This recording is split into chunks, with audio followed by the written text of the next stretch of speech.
and he's nice enough to join us right now on the show. Prince, it's Michael and Don. How are you doing today?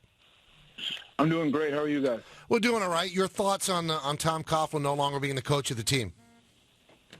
I mean, it's definitely unfortunate. I would say guys didn't even know until things started surfacing the last couple of weeks. But I know guys were heartbroken in the locker room, and they expressed that to him personally and on social media.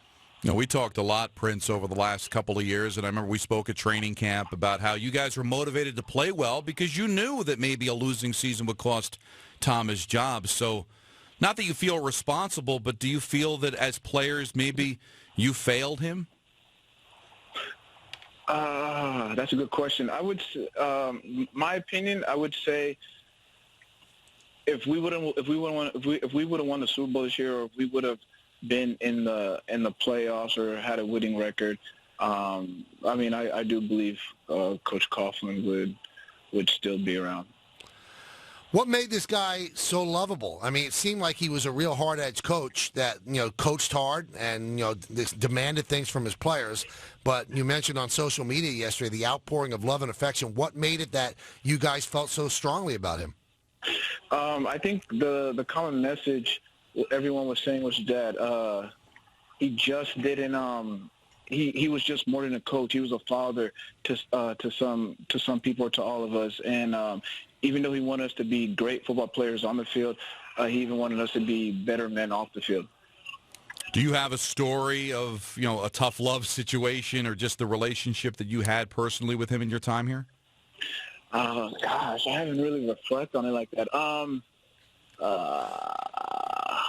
don't know. A lot comes to mind. I would say my rookie year, when I broke my foot the first couple of weeks, when I broke my foot the second day of practice and I was out like the first 10 weeks, I was kind of contemplating whether I should play or not because I didn't feel like it felt like it was always there. And he just gave me confidence and said, "Hey, Prince, I saw you in practice," and really just instilled that confidence in me to help my decision and continue to play. Now, you said that it came to your notice, maybe the last couple of weeks of the season, that his job could be in jeopardy. Did the players talk amongst themselves about, hey, if we want this guy back, we got to win some games? No, I don't think that conversation ever happened. What was the breakdown defensively, Prince? We had you on about a month ago, and you thought that maybe you guys were moving in the right direction, just need to finish better, but it just never seemed to click. Are you able to put a finger on exactly what kind of broke down defensively for your group? I